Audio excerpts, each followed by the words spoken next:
Okay, so Jeremy, um, first of all, from the front view in your setup at address, if you can get your stance just a little bit narrower so your knees are over your feet, more like this. You've got your stance kind of more this wide, and you can see how my knees kind of hang inside my feet.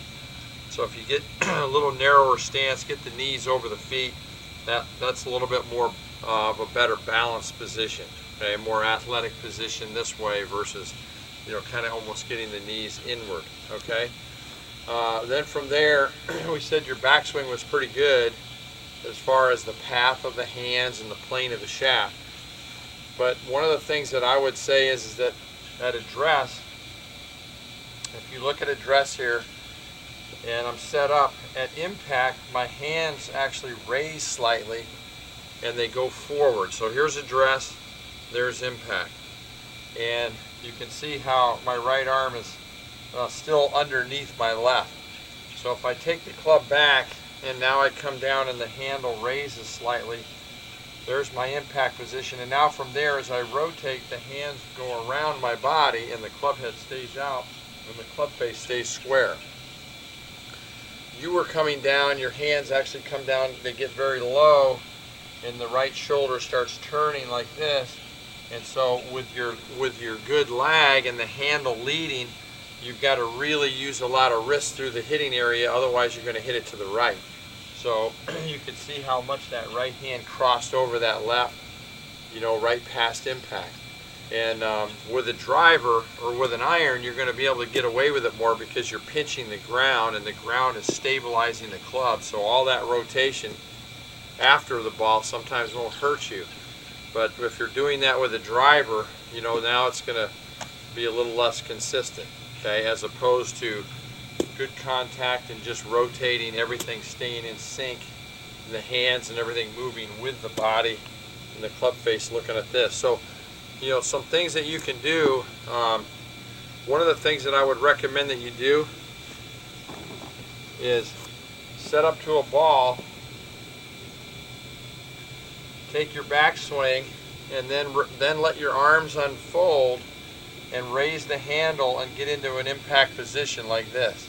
So you're going to set up, you're going to take it up, you're going to come down, you're going to feel like your upper body stays fairly tall, your right arm's under your left like this. You're going to hold that, you're going to do that twice and then hit a shot. So you're going to go up, come down, you're going to feel those hands much higher than what you're used to, and then go ahead and hit a shot, okay, and try to feel the same thing.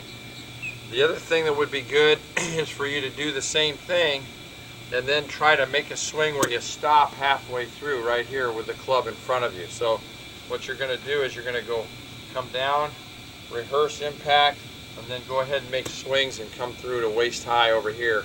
So my hands are right in the middle of my body and the face is matching my spine. Okay. I'm going to show you another drill that you can do to help kind of guarantee that handle position. And it's not a lot, it's just, it's not like you're going way up here, but to you it's probably going to feel that way just because of how low your hands are here. Okay. Let me show you that drill.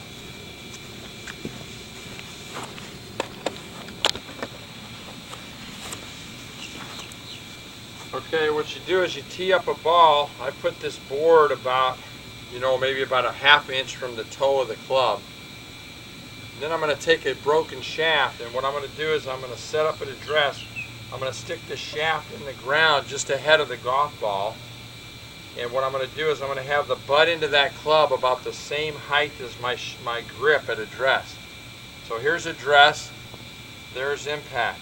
So now if I swing back and I come through, my hands are going to move above this. If I kind of come down like this, my hands are going to bump into that shaft, into that grip. Okay? And so basically what you do is you make swings through there and you try to keep the hands above that.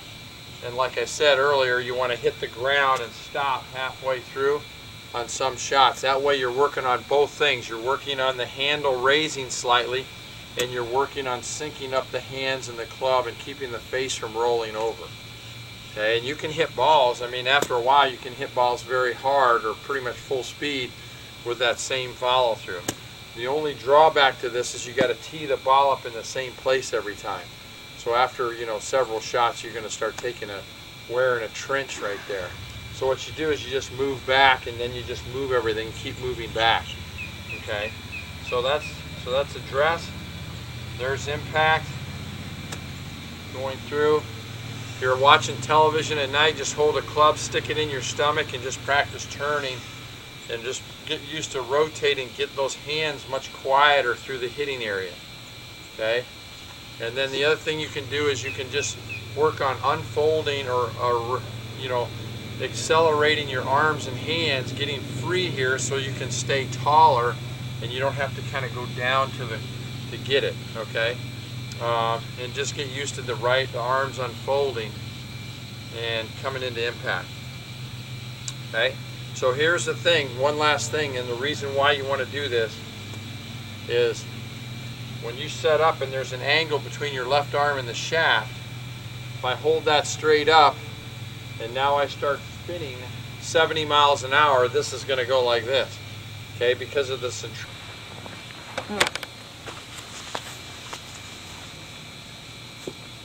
So the battery went out. So if I hold this, here's my setup, come up to here, start going 70 miles an hour, this is going to straighten out. Okay, and that's just natural physics of centrifugal force and the weight of the head. So as you speed up the club and the club head swinging 70 miles an hour, then from the physics standpoint, it just wants to straighten up with that left arm. So when you keep your hands really low and you come through like this, now you're kind of fighting that, okay? And again, you're having to manipulate it with your hands through the hitting area, okay? So other than that, I mean, you got a great swing. So that's the direction that I would go to get more consistent. Okay, if you have any questions, again, just email me or give us a call.